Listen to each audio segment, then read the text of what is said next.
बिस्मिल्लाहिर्रहमानिर्रहीम, अस्सलामु अलैकुम। Welcome to news tonight with Namra Abbasi. Programme के आगाज़ में हम बात करेंगे गिलगित बल्तिस्तान के हालिया इंतखाबात की, जहाँ पे अभी तक के जो भी नंबर्स आए उसमें पाकिस्तान पीपल्स पार्टी की कामयाबी है। वफाकी सियासत पे भी कुछ बात होगी और फिर ये बात होगी कि GB के जो इलेक्शंस हुए उन पर वो वफाकी सियासत पर किस तरह से असरअंदाज हो सकते हैं और फिर आइंदा माली साल के बजट में मुमकिन ताख़ीर हमें देखने को मिल रही है और ये जो मुमकिन ताख़ीर है इसके बारे में कुछ बात होगी। GB असम्बली के इंतखाबात के गैर हतमी और सरकारी नताइज के मुताबिक पाकिस्तान पीपल्स पार्टी 24 में से 9 नशिस्तें हासिल करके सबसे बड़ी सियासी जमात के तौर पर इस वक्त सामने आ रही है।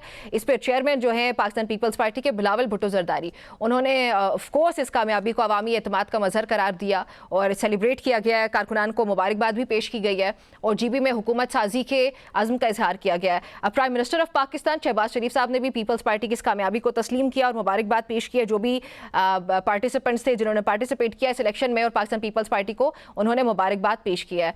अब साथ ही दूसरी तरफ अपोजिशन की जो जमात है पाकिस्तान तहरीक इंसाफ और बाज़ अपोजिशन के जो रहनुमा हैं उन्होंने तो इस इंतखाबी अमल पर तहफ़्फ़ुज़ात का इजहार भी किया है। उनकी तरफ से नताइज की शफाफियत पर कुछ सवालात उठाए गए और उन्होंने मुस्तरद किया है इन इलेक्शंस को, जिसके बायस GB के इंतखाबात ना सिर्फ इलाकाई बल्कि कौमी सियासत का इस वक्त बहुत इंपॉर्टेंट डिस्कशन के लिए एक टॉपिक हैं। उसके बाद GB के जो नताइज हैं वो ऐसे वक्त में सामने है जबकि वफाकी हुकूमत की तरफ में देखूँ तो आइंदा माली साल जो हमारा नेक्स्ट फिस्कल ईयर है 2026 to 27 इसके बजट की तैयारी के आखिरी मराहिल आ चुके हैं। इब्तिदा में बजट जो है वो 10 जून को बल्कि उससे भी पहले पेश करने के बारे में कुछ इम्कान था, फिर वो 10th की डेट आई, लेकिन अब कौमी इक़्तिसादी काउंसिल कमेटी की जो मीटिंग थी, जो इजलास था, उसमें आज भी हमने देखा कि ताख़ीर हुई है और इत्तेहादी जमातों से जारी मुशावरत है। दूसरी तरफ ये बताया जा रहा है कि पीपल्स पार्टी सबसे बड़ी इत्तेहादी जमात है और उनके साथ कुछ मुशावरत है और बाज़ अहम मुआशी मामलात पे इत्तफ़ाक़ राय अभी तक पैदा नहीं हो सका, जिसकी वजह से ये बजट के अंदर हम डिले देख रहे हैं और अब जो डेट सामने आ रही है वो 12 जून को पेश किए जाने की उम्मीद है।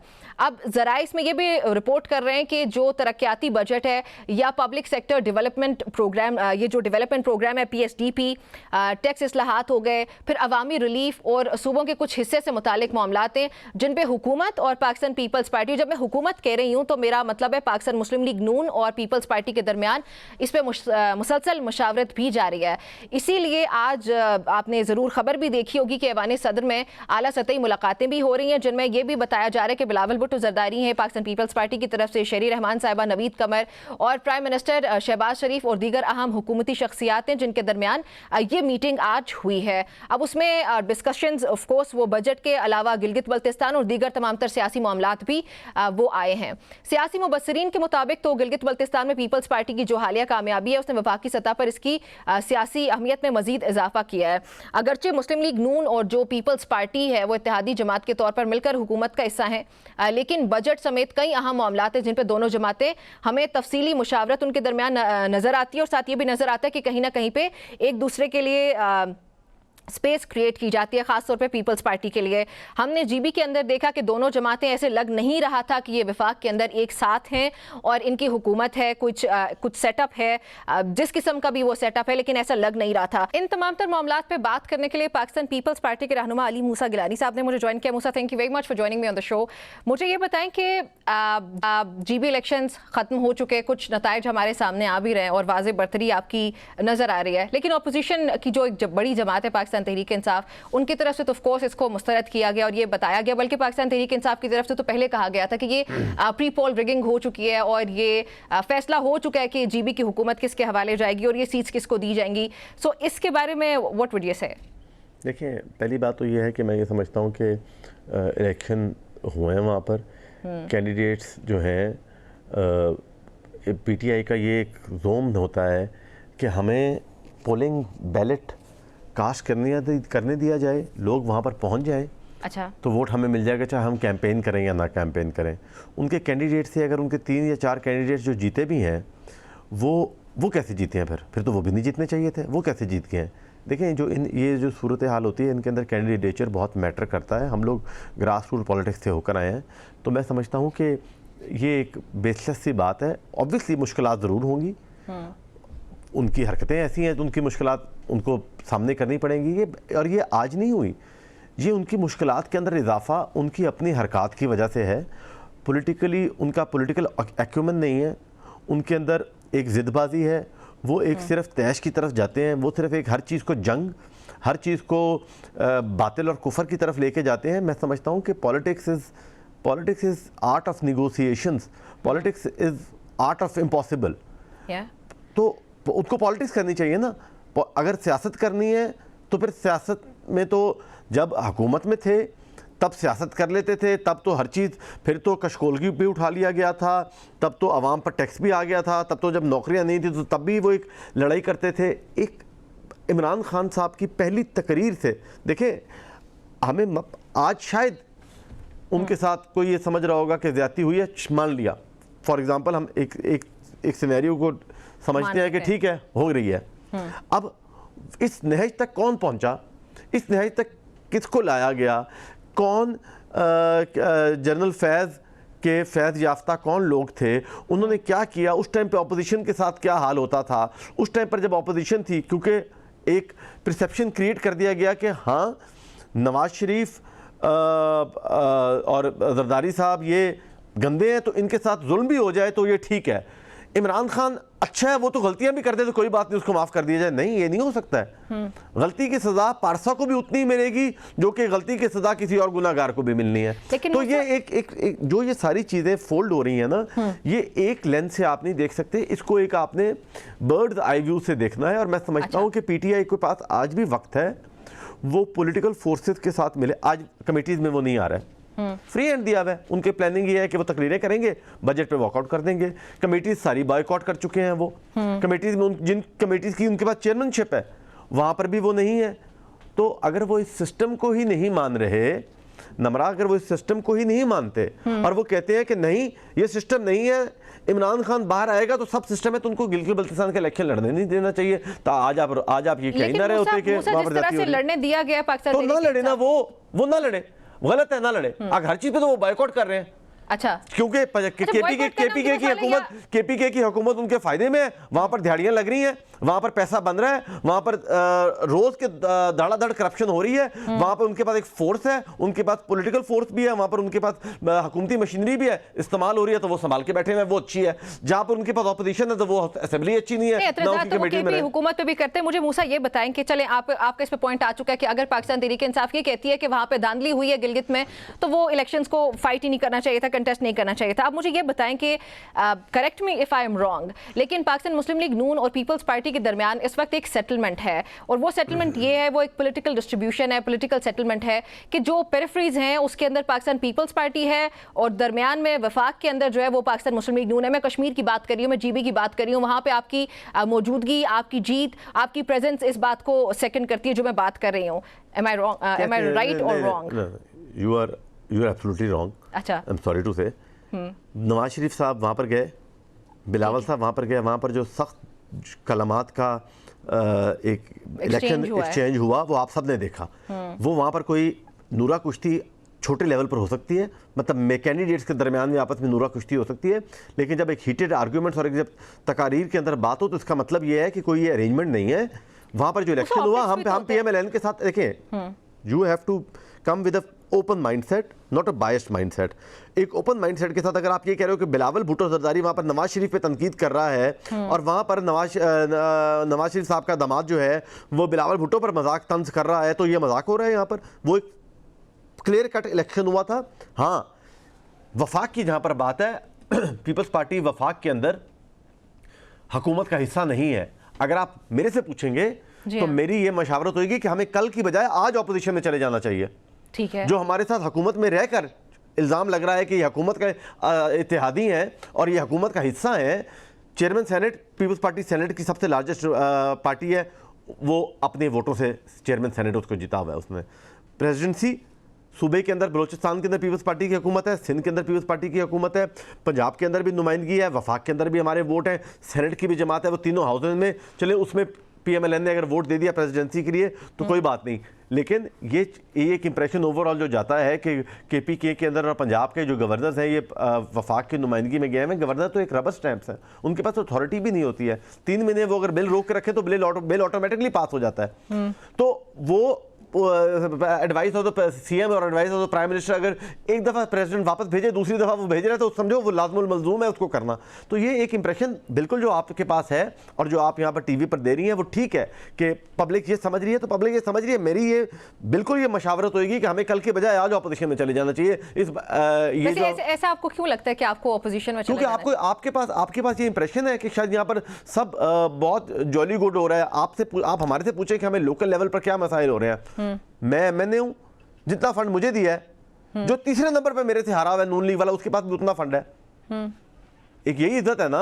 फंड गवर्नमेंट क्या कर सकते हैं, और वैसे रोने लग जाए ये तो रोते हैं कि हमारे पास पैसा नहीं है वफाक के पास, तो फिर क्यों दिया इलेक्टेड एमएनए जितना फंड आपने मुकाबले के अंदर जो तीसरी जगह पे हारा हुआ है। मेरे से सेकंड नंबर पे पीटीआई है, उससे नीचे 10,000 फर्क पे नून लीग है, लेकिन उन्होंने अपने बंदे को दिया और जो गवर्नमेंट मशीनरी है वो उसके साथ खड़ी है वहां पर। तो मैं यहाँ पर, मुझे बुला लेते हैं यहाँ पर वोट देने के लिए, हम यहाँ पर वोट देने के लिए आ जाते हैं नून लीग को, जो वो बिल लेकर आते हैं।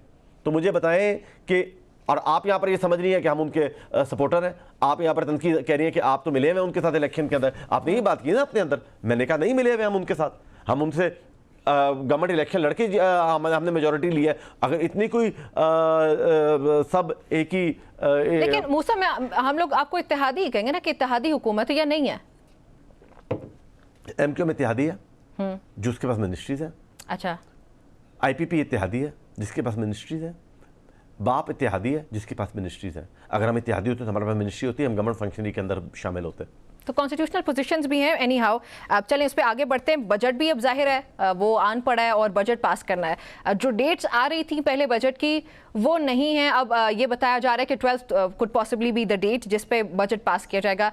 और जो डिले का अभी तक रीज़न मीडिया पे आया, जो खबरें देखी हमने और जो रिपोर्ट हुआ वो ये कि पाकिस्तान पीपल्स पार्टी के कुछ रिजर्वेशन है, वो बता सकते हैं क्या जिनकी वजह से बजट में ये डिले देखने को मिल रहा है? पाकिस्तान पीपल्स पार्टी की आज मीटिंग चल रही है, उसकी जो भी तहफ़्फ़ुज़ात होंगे वो सामने आ जाएंगे।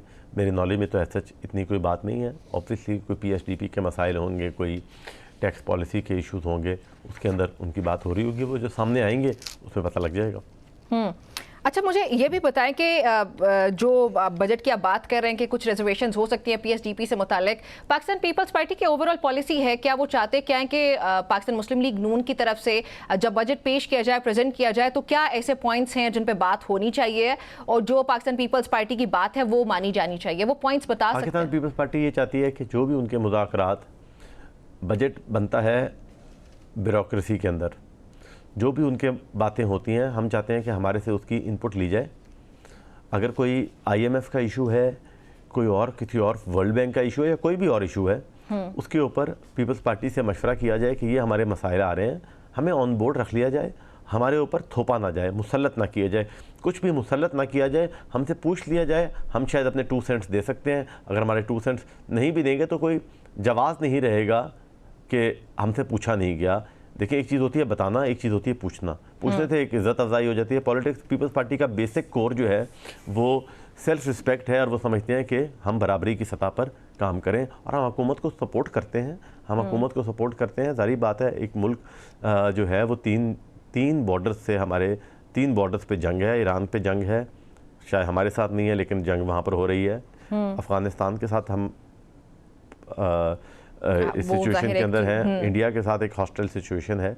तो ऑब्वियसली हम बिल्कुल भी नहीं चाहेंगे कि ये मुल्क डीरेल हो, इसके अंदर एक पॉलिटिकल अनरेस्ट हो। ऑब्वियसली क्योंकि पाकिस्तान है तो सारी पार्टीज़ भी हैं, हम लोग भी हैं। अगर हमने अपनी सेल्फ उसको देखना है यार, देखें इसका ढांचा क्या है। डेमोक्रेटिक पाकिस्तान अगर डेमोक्रेटिक ना होता, जुल्फ़िकार अली भुट्टो आइन ना लेकर आता और ये डेमोक्रेटिक पाकिस्तान ना होता तो फिर क्या होता? फिर भी तो सिस्टम चल ही रहा था ना, सिस्टम तो फिर भी चलना ही है।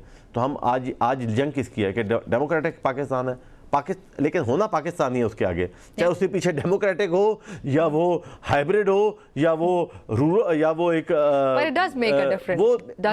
लेकिन पीछे वाली चीज़ मेक्स डिफरेंस।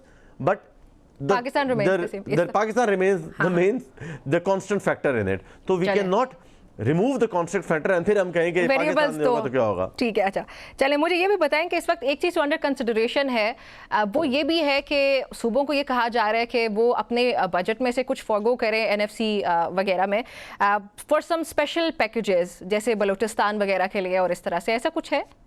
देखिए, ये मैं इस बात पे, ये मेरी again it's my personal view, जो सूबे हैं वो एक बादशाहों की तरह शाह खर्चियाँ करते हैं। पैसा सारा कलेक्ट होता है सूबों से, वफाक के पास जाता है जो भी फेडरल बजट है, जो कि फेडरल एम्बेट के अंदर आता है, और उसके बाद फिर वो वापस तकसीम हो जाता है। अगर सिंध से ज़्यादा कलेक्शन होती है तो वो भी जितनी उसकी कलेक्शन का शेयर होता है वो नहीं मिलता, एनएफसी के फार्मूले के तहत डिवाइड हो जाता है। पंजाब को ज़्यादा चला जाता है, फिर बलूचिस्तान को भी उसमें से जाता है, केपी को भी जाता है, बाकी सूबों को, गिलगित बल्तिस्तान कश्मीर के लिए भी एलोकेट होते हैं फंड। और अगर हम ये देखा जाए कि कहीं किसी सूबों में चीफ मिनिस्टर्स जो हैं वो बिल्कुल ही एक अनऑडिटेड बादशाह बनकर शाह खर्चियाँ कर रहे हैं, अच्छा, तो मैं समझता हूँ कि उसके लिए एक चेक एंड बैलेंस उनके ऊपर होना चाहिए। इसका फार्मूला इतने सख्त नहीं होना चाहिए कि 18वीं तरमीम और डेवोल्यूशन ना हो, लेकिन हमें एक उनके ऊपर कोई चेक एंड बैलेंस का कोई निज़ाम मेरी ज़ाती राय पे ज़रूर होना चाहिए।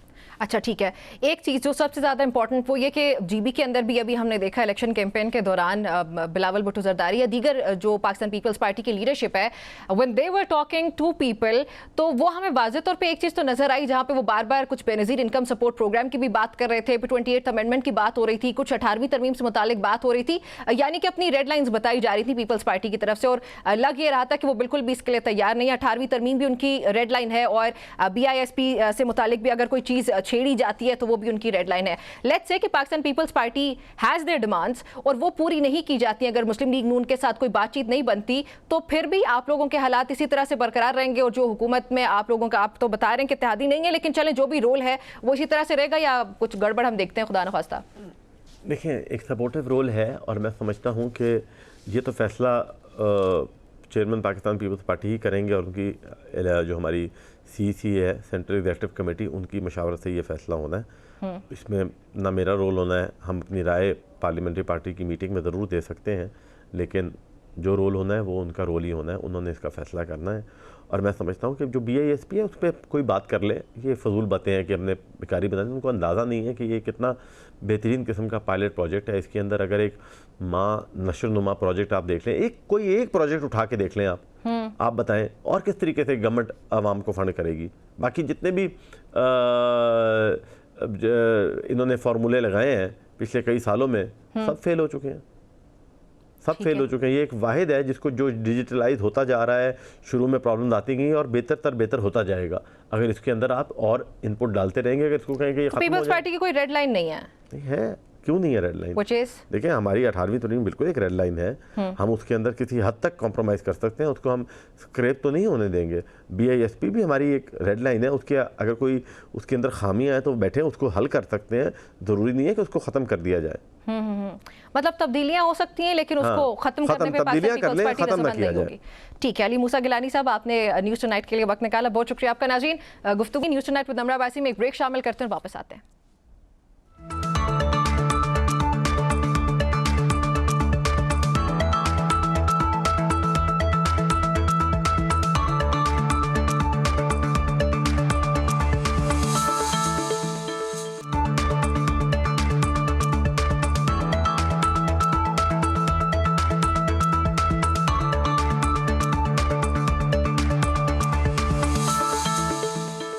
Welcome back to news tonight with Namra Abbasi. Programme में इससे पहले हमारे साथ मौजूद थे अली मूसा गिलानी, जो कि पाकिस्तान पीपल्स पार्टी के रहनुमा हैं। उनके मुताबिक तो पाकिस्तान तहरीक इंसाफ को लेवल प्लेइंग फील्ड दिया गया, और ये उनकी अपनी गलतियां हैं जिनकी वजह से वो खुद ही जो शिकायत कर रहे हैं उनकी जिम्मेदारी उन पर खुद ही जाती है। अब निसार अब्बास साहब मुझे प्रोग्राम में ज्वाइन कर रहे हैं, जो कि GB इलेक्शंस को बहुत डिटेल में कवर कर रहे थे, और GB के ही सहाफ़ी हैं और तमाम तर डायनेमिक्स को बहुत बेहतर अंदाज में अंडरस्टैंड करते हैं। निसार साहब, thank you very much for joining me on the show.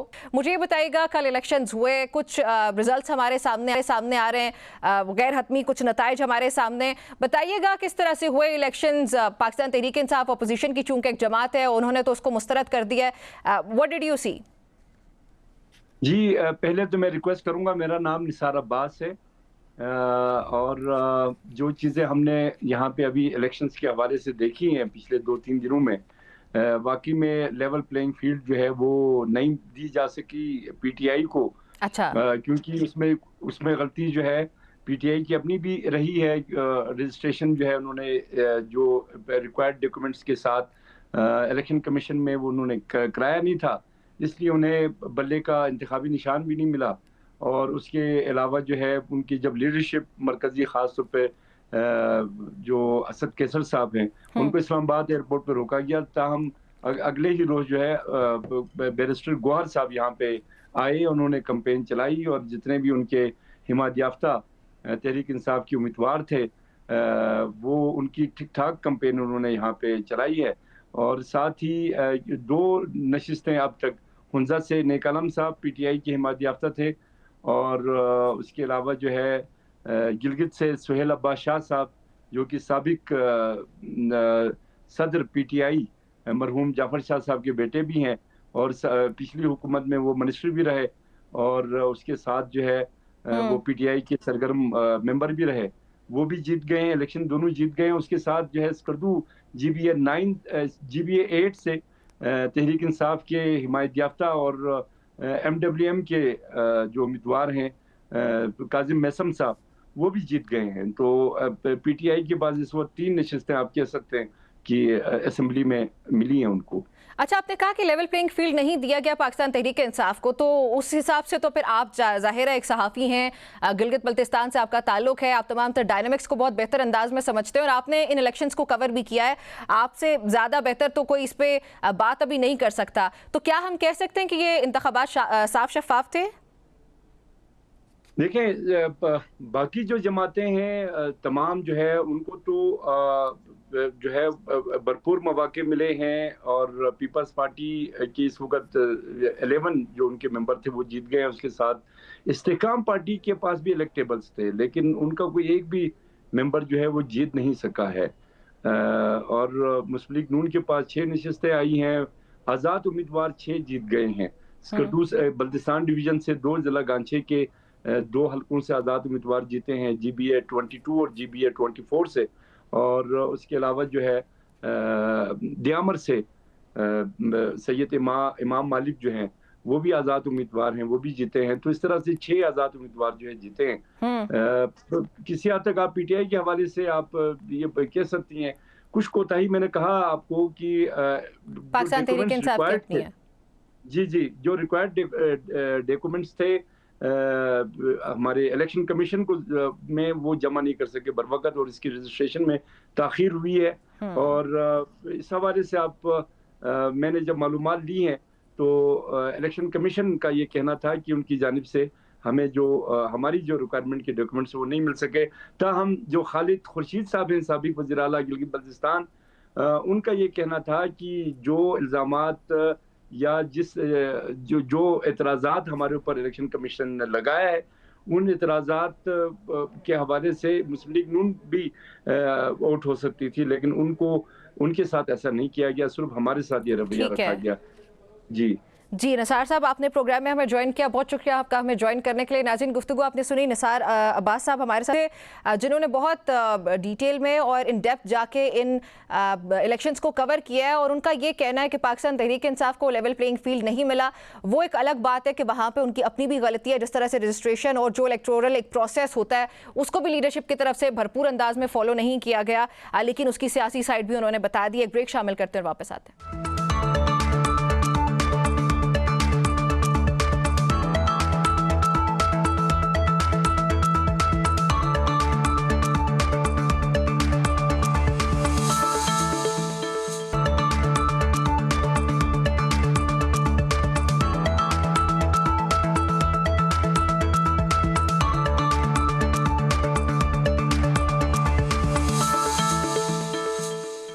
Welcome back to news tonight with Namra Abbasi. कुछ रुख करेंगे कश्मीर का, जहां पे मौजूदा सियासी सूरत हाल एक तरफ हमारे लिए बहुत इंपॉर्टेंट होती जा रही है। मुख्तलिफ सियासी जमातें और क़यादत इस वक्त हालात का जायज़ा ले रहे हैं और मसाइल के हल की कोशिश हो रही है, कुछ मुशावरत भी जारी है। इवन अगर आप सेंटर का रुख करें तो वफाक के अंदर भी इस वक्त हलचल दिखाई देती है। ये हलचल शुरू होती है जॉइंट अवामी एक्शन कमेटी के कुछ एहतजाज की कॉल से और उसके बाद उनको कलअदम करार दिया गया है। कलअदम करार देने की जो वजह है वो बुनियादी एक कॉन्स्टिट्यूशनल मैटर है जिसके अंदर मुहाजिर्स की सीट्स 12 जो हैं वो दी जाती हैं मुहाजिरों को जो कि ऑक्यूपाइड कश्मीर से वो पाकिस्तान के किसी भी हिस्से में रहते हैं, उनके नाम ये सीट्स होती हैं। लेकिन जॉइंट अवामी एक्शन कमेटी का एक मुतालबा है कि ये सीट्स ट्रू रिप्रेजेंटेशन नहीं है कश्मीरी अवाम की, बल्कि इन सीट्स को गलत तौर पर इस्तेमाल किया जाता है, उनको मिसयूज़ किया जाता है और जो ट्रू रिप्रेजेंटेशन होती है वो इसके ज़रिए ख़त्म हो जाती है। इसलिए वो चाहते हैं कि जो आइनी एतबार से या जो आइन के अंदर तरमीम होनी चाहिए और इसको बदल देना चाहिए, इसको ख़त्म कर देना चाहिए। जबकि हुकूमत का मौक़िफ़ ये है कि जॉइंट अवामी एक्शन कमेटी के जो जायज़ मुतालबात थे 38 में से 36 उनको मान लिया गया है और उसके बाद इस जमात ने चूँकि सरकारी बिल्डिंग्स वगैरह और एक वायलेंस की तरफ वो जा चुके जिसकी वजह से उनको कलअदम करार दिया गया है। लेकिन कुछ रिपोर्ट्स ये भी सामने आ रही हैं कि हालात अभी भी बेहतर नहीं हैं, जबकि दूसरी तरफ देखा जाए तो बताया ये भी जा रहा है कि हुकूमत ने मुकम्मल तौर पर इस पर काबू पा लिया है सूरत हाल पर और हालात इंशाल्लाह बेहतरी की तरफ जाते हैं। इन तमाम तर मामलात पर बात करने के लिए प्रोग्राम में मुझे ज्वाइन किया सरदार अतीक खान साहब ने और कुछ ही देर में मुझे ज्वाइन करते राजा आफ्ताब खान साहब जो कि सदर हैं supreme court bar association AJK के और साबिक वज़ीर आज़म है अतीक खान साहब। बहुत शुक्रिया सर आपका मुझे प्रोग्राम में ज्वाइन करने के लिए। अतीक साहब, क्या कह सकते हैं हम लोग कि इस वक्त क्या सूरत हाल है आज़ाद जम्मू कश्मीर की? जो वीडियोज़ या क्लिप्स वगैरह सामने आते हैं वो इंतहाई तशवीशनाक लगते हैं, तो ओवरऑल सिचुएशन को अगर आपको सम अप करना पड़े, हाउ वुड यू? जी बहुत शुक्रिया जी। ऐसे है कि अल्लाह का लाख लाख शुक्र है कि आज़ाद कश्मीर में 3 डिवीजन्स हैं। जफराबाद डिवीजन आज मुकम्मल पुरअमन रहा, एयरपोर्ट डिवीजन आज मुकम्मल पुरअमन रहा और जो पुंछ डिवीजन है उसमें रावलाकोट में इंतज़ामिया की मौजूदगी है और आसपास के इलाकों में थोड़ी बहुत आम तरफ रही है लोगों की, लेकिन इंतज़ामिया का पूरी तरह वहाँ कंट्रोल मौजूद है और कोई बाकी पुंछ डिवीजन के किसी और इलाके में भी किसी किस्म की कोई काबिल ज़िक्र एक्टिविटी नहीं है। आज कॉल थी एहतजाज की पहिया जाम की, लेकिन अल्लाह का शुक्र है कि इस वक्त तक ये सारे इलाके पीसफुल हैं और किसी किस्म का कोई मिसहैप नहीं हुआ और उम्मीद यह है कि आने वाले वक्त में वक्त के साथ साथ ये सारी चीज़ें इंतज़ामिया जो है उसको बहुत अच्छी तरह कॉम्पिटेंटली हैंडल कर रही है और चीज़ें ठीक डायरेक्शन में आहिस्ता से जा रही। अच्छा सर, JAC को कलअदम करार दिया गया है, उसके बाद भी हम देख रहे हैं कुछ राइट्स वगैरह, लेकिन आप बता रहे हैं कि सूरत हाल बिल्कुल पुरसकून है और हालात बेहतरी की तरफ ही जा रहे हैं। लेकिन सर अगर मैं ये कहूँ कि JAC जैसे हुकूमत ने कहा भी है आज़ाद कश्मीर की कि जो उनके मुतालिबात हैं उनको माना गया है, ज़्यादातर मुतालिबात को मान लिया गया, तो सर ऐसी सिचुएशन के अंदर क्या जो हुकूमत की तरफ से हिकमत अमली अपनाई गई है ये बेहतरीन है या इसके मुताबिक अगर या इसके अलावा निगोशिएशंस कोई जारी रखा जाता वो ज़्यादा बेहतर होता? देखिए, 2 बातें हैं कि आज़ाद कश्मीर पीपल्स पार्टी की हुकूमत है, फैसल राठौर साहब ने, उनकी काबिना ने और उनके सदर हैं, उन सारे लोगों ने जब फैसला किया तो उससे पहले उन्होंने APC बुलाई और APC ने हुकूमत को ये मैंडेट दिया कि वो आज़ाद कश्मीर में लॉ एंड ऑर्डर को ठीक रखने के लिए, स्टेट की रिंग बाहर रखने के लिए अपना किरदार अदा करें।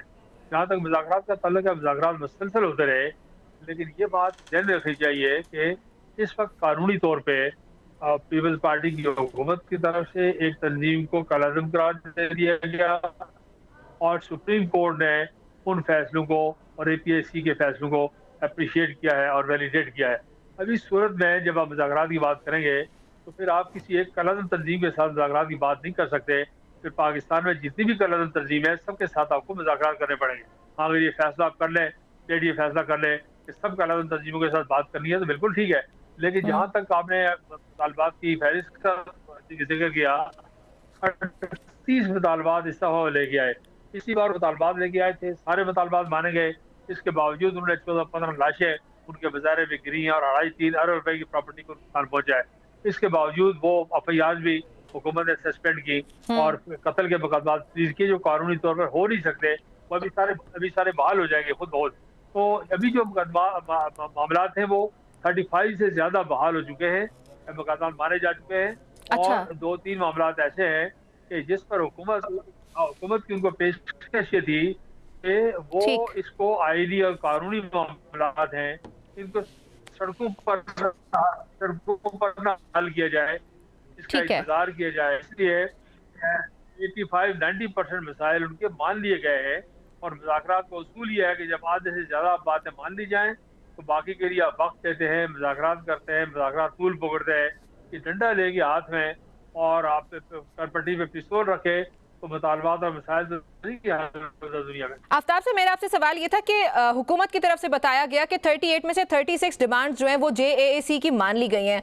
सर अगर ऐसा है और जो डेडलॉक है या बोन ऑफ कंटेंशन आई है वो ये कि मुहाजिर सीट्स जो हैं उसके ऊपर ये सारा मामला जाके गड़बड़ हुआ, तो क्या इसको बैठ के सुलझाया जा सकता था? और जो सुप्रीम कोर्ट का फैसला है जिसको अपहेल्ड किया गया, जिसके मुताबिक प्रोटेक्शन है मुहाजिर की सीट्स को, तो ये जो पॉइंट है ये प्लीज समझाइएगा। देखिए जी, मैं आपको बिकॉज जो आईनी तरीकाकार है आज़ाद जम्मू कश्मीर का, जो अबूरी आइन है 1974 का, उसका आर्टिकल 22 जो है वो आज़ाद जम्मू कश्मीर मुकीम पाकिस्तान की महाजरीन की 12 नशिस्तों को प्रोटेक्ट करता है। अब उसमें जो तरीकाकार है उसमें अमेंडमेंट का आज़ाद कश्मीर की अबूरी आइन में अगर किसी शिक में आपने किसी आर्टिकल को अमेंड करना है तो उसका तरीकाकार आर्टिकल 33 में मौजूद है। वो तरीकाकार ये है कि वो जो 2/3 मेजॉरिटी आज़ाद जम्मू कश्मीर कानून साज असम्बली के मेम्बरान की है, वो उनको इख्तियार है कि वो आज़ाद कश्मीर की कॉन्स्टिट्यूशन की किसी शिक में अमेंडमेंट करने का इख्तियार रखते हैं। अब जो जैक का मुतालबा था वो था आज़ाद जम्मू कश्मीर में महाजरीन मुकीम की जो 12 नशिस्तें हैं उनका खात्मा। वो एक ऐसा गैर आइनी मुतालबा था, गैर कानूनी मुतालबा था जो किसी तौर पे भी जस्टिफाई नहीं हो सकता था।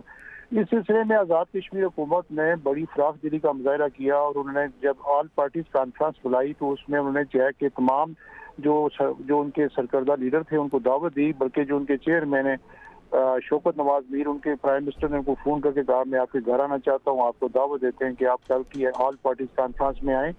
लेकिन उन्होंने उस ऑल पार्टीज कॉन्फ्रेंस में शिरकत भी नहीं की और आज़ाद कश्मीर की तमाम सियासी जमातें हैं, आज़ाद कश्मीर की तमाम मजहबी जमातें हैं, सुप्रीम कोर्ट बार एसोसिएशन के प्रेसिडेंट की हैसियत से मैं भी उस जो थी कॉन्फ्रेंस उसमें शरीक था। अतीक साहब मुझे ये बताइएगा कि जॉइंट अवामी एक्शन कमेटी को कलअदम करार दे दिया गया, अब उसके बाद वे फॉरवर्ड क्या है?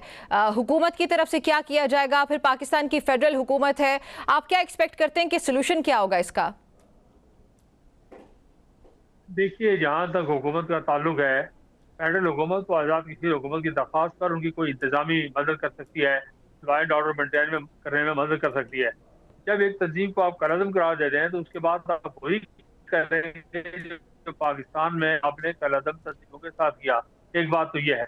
दूसरी बात यह है कि आज जो फितनत और ख्वारिज है, फितना हिंदुस्तान है, उनने बाकायदा अपील की है कि आज़ाद कश्मीर में जैक की मदद की जाए।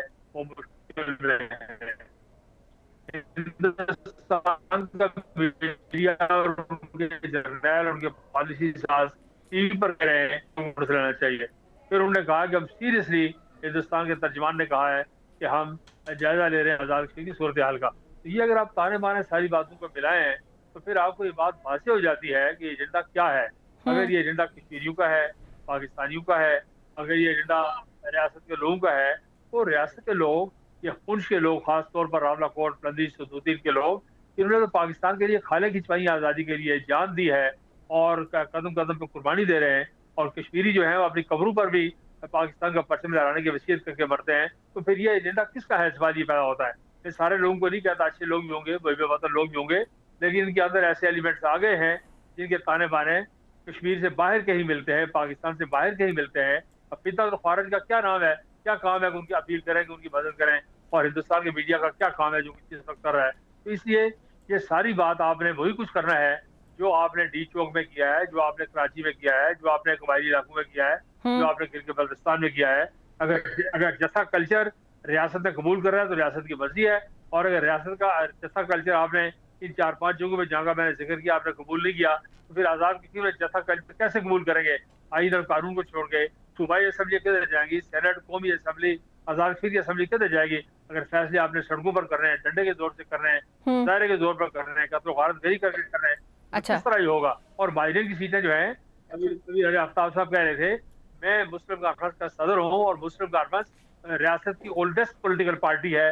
हम पहले वजूद में आए, मसला कश्मीर बाद में आया, महाजिर बाद में आए। हमने महाजिरीन को पाकिस्तान में आबाद किया, कायद आज़म के दस्तखतों से बेटी बनी और मेरे सदर ने उनको आबाद किया था।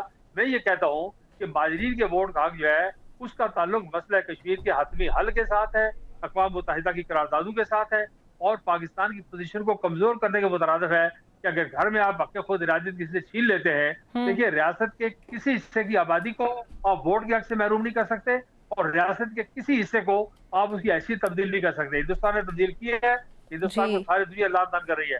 पाकिस्तान मेंटेन कर रहा है अपनी पोजीशन, पाकिस्तान की अखलाकी पोजीशन बेहतर है हिंदुस्तान के मुकाबले में कि लोगों ने मुतालबा किया गिलगित बल्तिस्तान को सूबा बनाए, पाकिस्तान ने नहीं बनाया। आजाद कश्मीर को छेड़े, पाकिस्तान ने नहीं किया। आज वोटों के हक से महरूम करें, पाकिस्तान ने नहीं माना।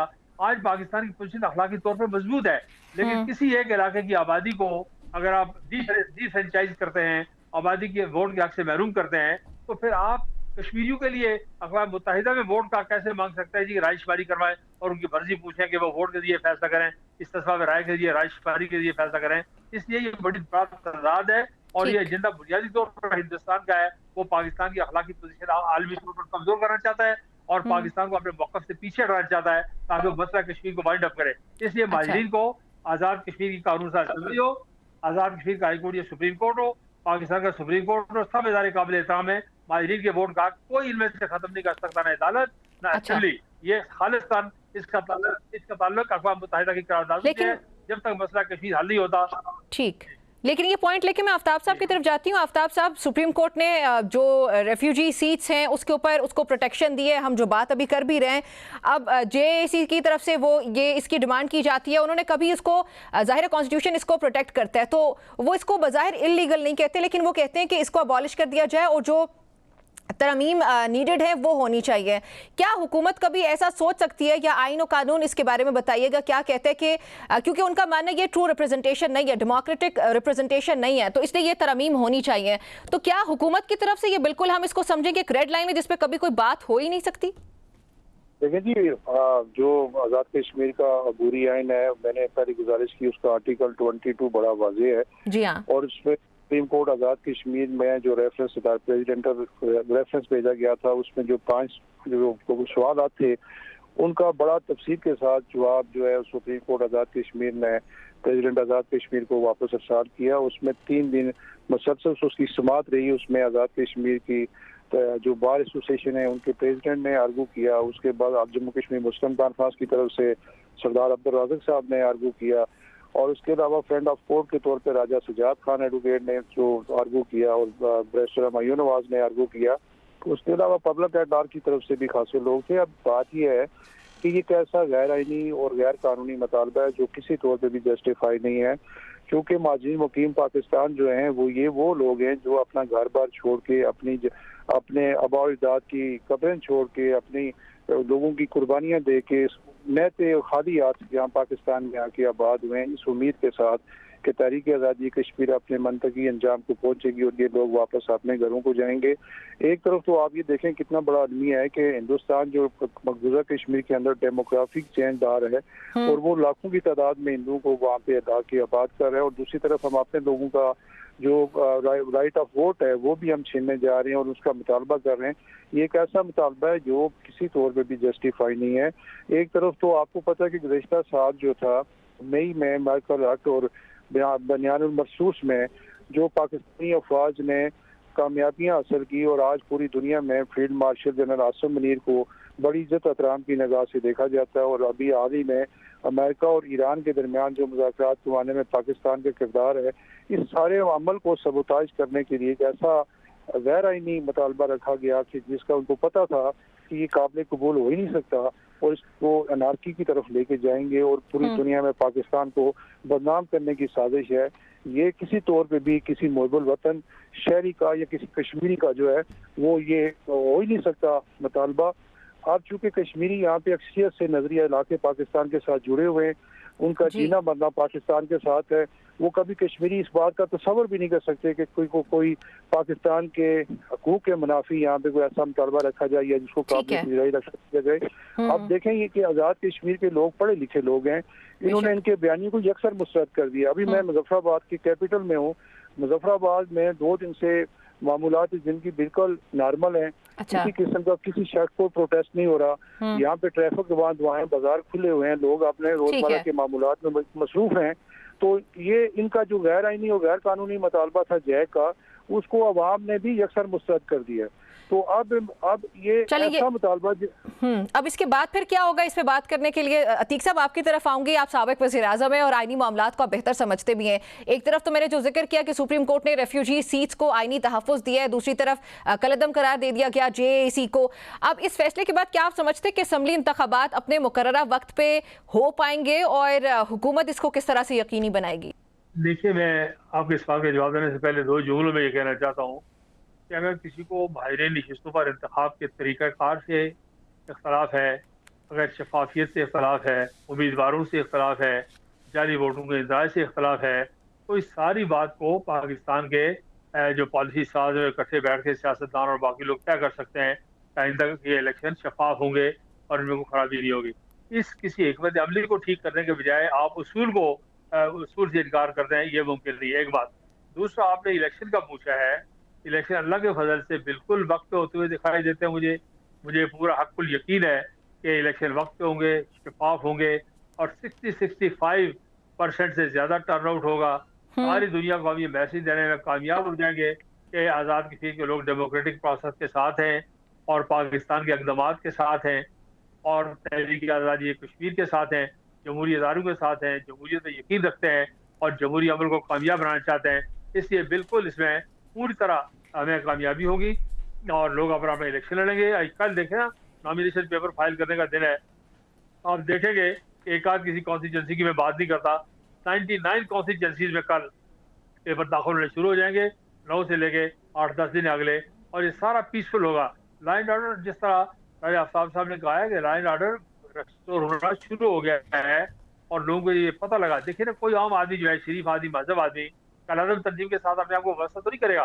उसे पता है पासपोर्ट जब्त हो जाएगा, बैंक अकाउंट सीज हो जाएगा, गाड़ी जब्त हो जाएगी, शनाख्ती कार्ड ब्लॉक हो जाएगा, दफ्तर बंद हो जाएगा। ये तफरीह के लिए जो शामिल बाजा लोग चलते थे वो तो खत्म हो जाएंगे। तब धीरे धीरे लोग रह जाते हैं पीछे जिनका कोई मखसूस एजेंडा है, और वो जो है, जो लाइन ऑर्डर से टकराएंगे, जब आइन और कानून के साथ तसादुम इख्तियार करेंगे, कानून पे अपना रास्ता इख्तियार करेगा, इसमें तो कोई तराजू की बात नहीं है। ये जो मुकदमे आप कहने को 147 है, लेकिन एक्चुअली 2300 के करीब FIR है, छोटी और बड़ी 2300 जो FIR किसी न किसी तरह प्रोसेस हुई पड़ी है आज़ाद कश्मीर के अंदर। जो कुछ अशर पिछले मुजाहरे में लोगों का किया गया है वो टीवी पर बयान नहीं किया जा सकता। हमारे एक इंतहाई नंबर असिस्टेंट कमिश्नर है अब्दुल कादर, उनको जो मार पड़ रही है, 8-10-15 आदमी जो मार रहे हैं, उनकी वीडियो साथ बना रहे हैं। 1-2 पुलिस वालों के वर्दियां उन्होंने उतारी है पिछली दफा और उनके मुंह में मारने के बाद पेशाब किया है, वो वीडियो मौजूद है। इससे मैं दुख से अफसोस ये टीवी पर कह रहा हूँ।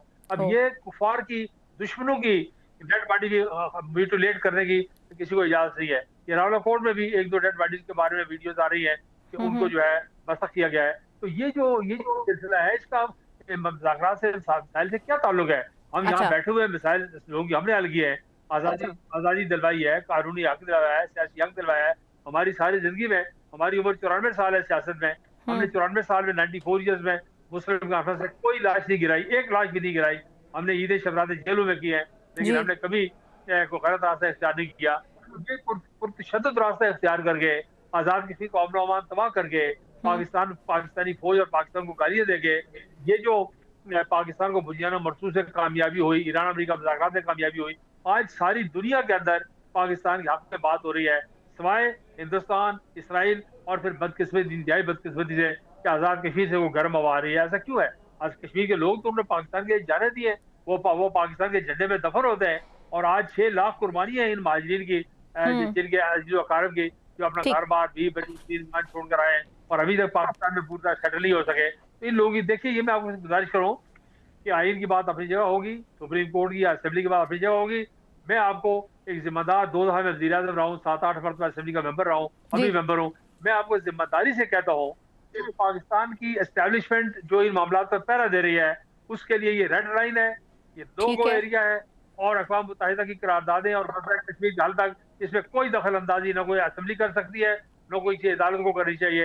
ये हक महफूज है जब तक कश्मीरियों को, आपने एक्साइज चीन का जो मामला किया और एक्साइज चीन में आपने लिख कर दिया, फील्ड मार्शल अयूब खान ने और शुएब लाई ने, कि इस इलाके का हतमी फैसला भी मसला के हतमी हल के साथ कश्मीरी क़यादत करेगी। अब आप अंदाजा करें कि चीन जैसे बड़े मुल्क के साथ थोड़े से इलाके का आपने मामला किया है और उसमें भी आपने तय किया, क्लास 5 ये कह दिया है में कि इस इलाके का आदमी फैसला जो है, और चीन ने कबूल किया उसको, पाकिस्तान के फील्ड मार्शल अयूब खान ने कबूल किया उसको, तो ये माजरीन की सीटें बिल्कुल न खत्म हो सकती है, न कम हो सकती है, इसमें इजाफा हो सकता है। माजरीन देखिए, जो पहली काबीना बनी आजाद कश्मीर की, उसमें एक आदमी आजाद कश्मीर का था वजीर, और 5 वजीर जो है वो माजरीन के थे। जरा गौर कीजिए आप लोग, जब लोग आपको तारीख का सारी बात ध्यान में न हो कि 6 काबीना के 6 मुस्लिम कॉन्फ्रेंस ने वो हुकूमत बनाई थी, सरदार इब्राहिम खान सरबराह थे, एक वजीर कर्नल अली अहमद शाह आजाद कश्मीर के थे, बाकी 5 के 5 महाजर थे। अगर आजाद कश्मीर की पहली इनकलाबी हुकूमत की काबीना में 5 वजीर कश्मीर से हो सकते हैं और एक आजाद कश्मीर से हो सकता है, तो आप आज कहते हैं कि पैसे खर्च कर गए, बोझ बन गए, फला कर गए, इसका मतलब है कि जहाँ कहीं कोई शिकायत है वो इलाके खत्म करते जाएंगे। आप हिकमत अमली ठीक करें, इलेक्शन को शफाफ बनाएं। ठीक है, कश्मीरियों के जम्मू तमाम के किसी हिस्से के हैसियत को तब्दील किया जा सकता है।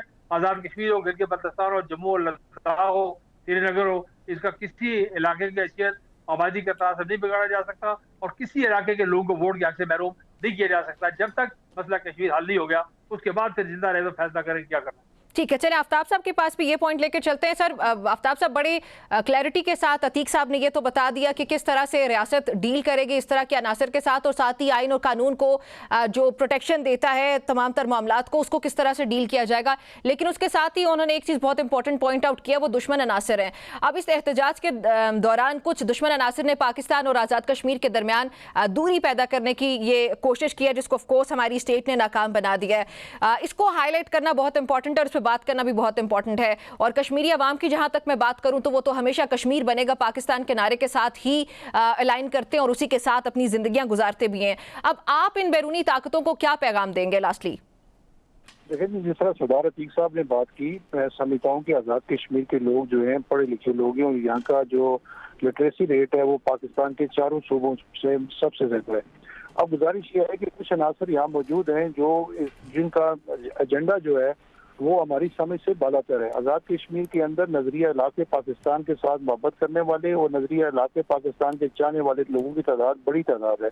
अब कोई 10-15 हज़ार या 5-10 हज़ार का मजमा या जत्था इकट्ठा होकर ये मुतालबा करे कि जी वो कल कहे कि आज़ाद कश्मीर की हाई कोर्ट और सुप्रीम कोर्ट को ख़त्म कर दें, आज़ाद कश्मीर के अंदर हुकूमत को ख़त्म कर दें, तो ये पॉसिबल नहीं है।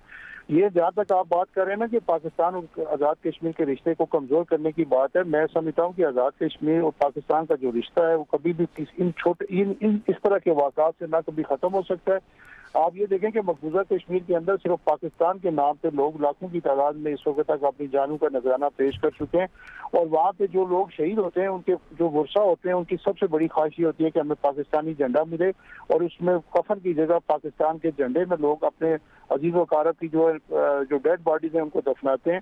और जो बच्चे पैदा होते हैं जब आप अजान देते हैं तो उसके साथ कश्मीर बनेगा पाकिस्तान का नारा भी उनके कान में सुनाया जाता है ताकि आइंदा नस्ल में ये बात आगे चल के जा सके। मैं समझता हूँ कि बड़ी बदकिस्मती आज़ाद कश्मीर के अंदर हुई है वो ये हुई है कि जो हमारी आज़ाद कश्मीर की स्वादी आज़म जमात थी, आप जम्मू कश्मीर मुस्लिम कॉन्फ्रेंस, उसको कमजोर किया गया और उसकी कमजोरी जो है वो नजदीकी इलाके पाकिस्तान की कमजोरी साबित हुई। और आज यहाँ पे अगर हम लोग जो हैं, हम लोग तो वो लोग हैं जो मुस्लिम स्टूडेंट फेडरेशन से ट्रेंड होके आज़ाद कश्मीर के अंदर पॉलिटिक्स कर रहे हैं। मैं बुकला की पॉलिटिक्स कर रहा हूँ। आज़ाद कश्मीर की सबसे बड़ी bar association central bar association का 6 दफा मैं प्रेसिडेंट रहा और आज मैं आज़ाद कश्मीर की पूरे आज़ाद कश्मीर की जो बार एसोसिएशन है सुप्रीम कोर्ट बार एसोसिएशन का प्रेसिडेंट हो।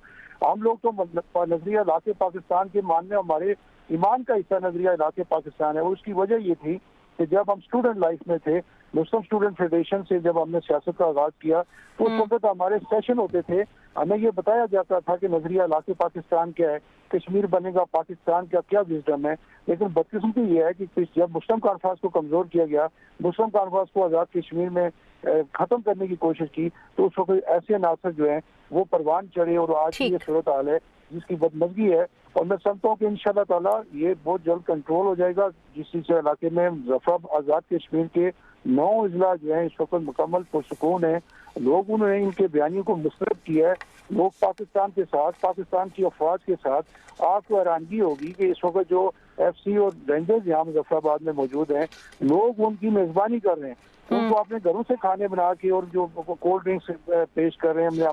वो चूंकि यहाँ पे नेट की सर्विस मौजूद नहीं है, मैंने दिन को 3-4 वीडियोस जो है यहाँ पे बनाई हैं कि लोग अपने घरों से खाने ला के पाकिस्तान से जो रेंजर्स और FC आई है उनको पेश कर रहे हैं। ये मोहब्बत का इजहार है और मैं समझता हूँ इस मोहब्बत को कोई खत्म नहीं कर सकता।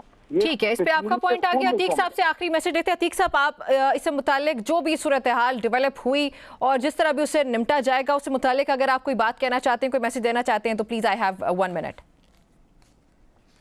जी बहुत बहुत शुक्रिया आपका। एक बार आफ्ताब साहब ने बहुत खूबसूरती से तफसील से बात कर ली। आप जो मीडिया के यंग लोग हैं, मैडम आपके लिए मैं कहना चाहता हूँ कि जो कश्मीर बनेगा पाकिस्तान का नारा है, एक तो ये है कि मुस्लिम कॉन्फ्रेंस का दिया हुआ नारा है और मेरे वालिद मोहतरम और हमारे लीडर मुजाहिद अव्वल सरदार मोहम्मद अब्दुल कयूम खान का दिया हुआ नारा है।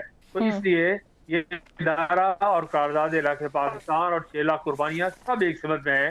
और बिल्कुल रजा साहब ने आफ्ताब साहब ने ठीक कहा है कि अहले कश्मीर और इस्लामिया ने पाकिस्तान यकजान और दो कालब है। ये जो पिछली ईद गुजरी है और रोजे गुजरे हैं, रमजान गुजरा है, ये उन्हें रमजान भी जम्मू और कश्मीर के लोगों ने पाकिस्तान के साथ रखा है रोजा, और ईद भी पाकिस्तान के साथ की है। आज भी उनकी घड़ियां अगर आप देखें तो उन पर दिल्ली, कलकत्ता, हैदराबाद का टाइम नहीं है, इस्लामाबाद, लाहौर, पेशावर और कराची का टाइम उनके बाजू पर, नौजवानों के बाजू पर। तो ये जो रिश्ता है लाजवाल है। पाकिस्तान हमारी मंजिल मकसूद है, हमारी आखिरी पनाहगाह है और दुनिया में वाहिद मुल्क है इस्लामी जमहूरिया पाकिस्तान जो कश्मीरियों की पुश्तीबानी कर रहा है। हिंदुस्तान के मुकाबले में हिंदुस्तान के 10 गुना बड़ी फौज को रोक के खड़ा है और उसका दफा कर रहा है अहले कश्मीर का। इसलिए मैं समझता हूँ कि जब तक कश्मीरी जिंदा है वो नजरिया इलाके पाकिस्तान पर, कश्मीर बनेगा पाकिस्तान और पाकिस्तान जिंदाबाद और पाकिस्तान जिंदाबाद, इस नारे पर कायम रहेंगे। अल्लाह के फजल। नाज़रीन, गुफ्तगू आपने सुनी news tonight with Namra Abbasi से। इतना ही, मुझे इजाजत दीजिए। अल्लाह हाफिज।